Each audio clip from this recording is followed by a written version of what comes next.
Hello students. तो आज की इस वीडियो में हम पढ़ने वाले हैं इनकम एंड एक्सपेंडिचर अकाउंट के बारे में। अभी तक हमने पढ़ा कि एनपीओ अपनी फाइनेंशियल स्टेटमेंट्स में तीन चीज़ें प्रिपेयर करता है।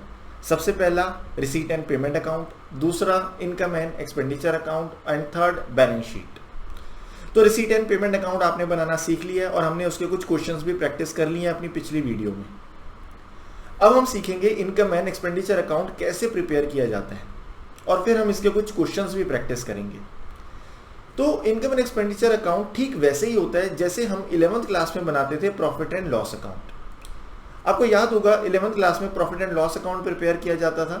क्रेडिट साइड पर सारी इनकम आती थी, डेबिट साइड पर सारे खर्चे आते थे। कोई भी ग्रॉस प्रॉफिट से स्टार्ट होता था, फिर rent received, interest received, dividend received, सारी चीज़ें क्रेडिट साइड पर आती थी और डेबिट साइड पर सारे खर्चे आते थे जैसे सैलरी, वेजेस, रेंट। तो ठीक इनकम एंड एक्सपेंडिचर अकाउंट भी वैसे ही बनता है। But profit and loss account जो बनाते थे वो बनाते थे profit making organisations. But income and expenditure account कौन बनाते हैं? जो एनपीओज होते हैं, क्योंकि इनका मेन मोटिव प्रॉफिट अर्न करना नहीं होता। तो इसलिए इनका जो फाइनल रिजल्ट है वो नेट प्रॉफिट और नेट लॉस भी नहीं आता। आपको याद होगा प्रॉफिट एंड लॉस अकाउंट में हम टोटल करते थे, फिर लास्ट में आता था नेट प्रॉफिट या फिर नेट लॉस। लेकिन एनपीओ के केस में ऐसा कुछ नेट प्रॉफिट या नेट लॉस नहीं आता। उसको हम कहते हैं सरप्लस या फिर डेफिसिट। यानी अगर क्रेडिट साइड बड़ी आएगी इनकम एंड एक्सपेंडिचर अकाउंट की तो हम उसे बोलेंगे सरप्लस, और अगर डेबिट साइड बड़ी आएगी यानी खर्चे ज़्यादा आएंगे तो हम उसे बोलेंगे डेफिसिट। मैं अभी आपको शो करूंगा जब इनकम एंड एक्सपेंडिचर अकाउंट का फॉर्मेट दिखाऊंगा तो वहां पर आपको दोबारा इसको क्लियर करूंगा। तो इनकम एंड एक्सपेंडिचर अकाउंट बनता है हमारा अक्रूवल बेसिस ऑफ अकाउंटिंग पे, जबकि रिसीट एंड पेमेंट अकाउंट बनता था हमारा कैश बेसिस ऑफ अकाउंटिंग पर। दोनों में फर्क क्या है? अक्रूवल बेसिस का मतलब अगर आपने कोई भी इनकम अर्न करी है, चाहे वो मिली या नहीं मिली, आप उसे यहाँ पर लेंगे। इनकम एंड एक्सपेंडिचर अकाउंट में आप उसे कंसीडर करेंगे। आपने सैलरी अक्रू हो गई, आउटस्टैंडिंग हो गई, तो हम उसे इनकम एंड एक्सपेंडिचर अकाउंट में डेबिट साइड पर शो करेंगे, चाहे आपने पे करी चाहे नहीं करी। तो ये बन रहा है हमारा इनकम एंड एक्सपेंडिचर अकाउंट। आइए मैं आपको पहले इसका फॉर्मेट शो करता हूं कि किस तरीके से बनता है। तो ये देखिए, ये है format income and expenditure account. ऊपर क्लब का नाम आएगा income and expenditure account for the year ended. ये हमेशा होता है फॉर द ईयर एंडेड।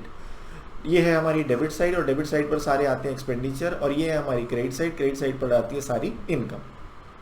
अब खर्चों में क्या क्या आएगा? खर्चों में आएगा सैलरी का खर्चा हो गया, कोई चैरिटी हमने दी, कोई रेंट का खर्चा हो गया, डोनेशन पे करी, स्टेशनरी का खर्चा, loss on sale of asset, कोई आपने एसेट बेची और उस पर आपको लॉस हुआ, डेप्रिसिएशन यहाँ पर आएगा। और इनकम साइड पर क्या आएगा? जो भी आप इनकम अर्न करते हैं, सब्सक्रिप्शन आ गया, डोनेशन आ गया, एडमिशन फीस आ गया, ग्रांट आ गया, रेंट आ गया, इंटरेस्ट रिसीव्ड आ गया, profit on sale of fix asset आ गया।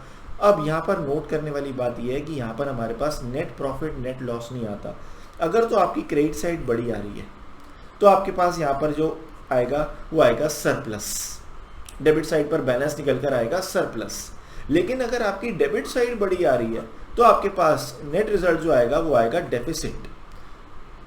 ठीक है, तो ये हमारा क्या है? Income and expenditure account. हम इसके कुछ क्वेश्चंस भी प्रैक्टिस करेंगे और ये बन रहा है अक्रूवल बेसिस पे। यानी कोई अगर आउटस्टैंडिंग सैलरी है तो यहाँ पर हम क्या करेंगे? प्लस करेंगे।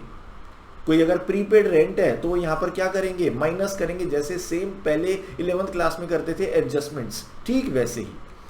तो आइए अब हम जरा इसका थोड़ा कॉन्सेप्ट समझ लेते हैं।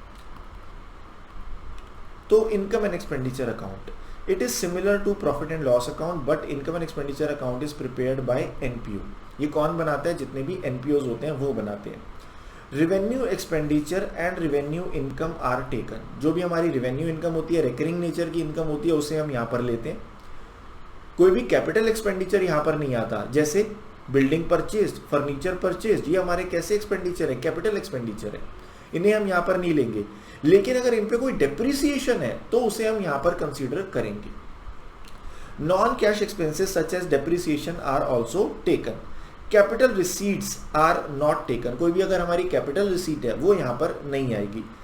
अब इसका नेचर कैसा होता है? रिसीट एंड पेमेंट अकाउंट का नेचर मैंने आपको बताया था, वो एक रियल अकाउंट होता है। लेकिन इनकम एंड एक्सपेंडिचर अकाउंट कैसा अकाउंट होता है? ये एक नॉमिनल अकाउंट होता है और इसका नेट रिजल्ट क्या होता है? या तो सरप्लस या फिर डेफिसिट। तो आई होप आपको इनकम एंड एक्सपेंडिचर अकाउंट की बेसिक कॉन्सेप्ट्स क्लियर हो गए होंगे। अब हम करेंगे इसके प्रैक्टिकल प्रॉब्लम्स, ताकि हम इसके क्वेश्चंस को समझ पाएं कि कैसे आखिर हम इसको बनाते कैसे हैं। तो मिलते हैं अगली वीडियो में, जिसमें हम प्रैक्टिस करेंगे इनकम एंड एक्सपेंडिचर अकाउंट के questions. Thank you very much. Happy learning.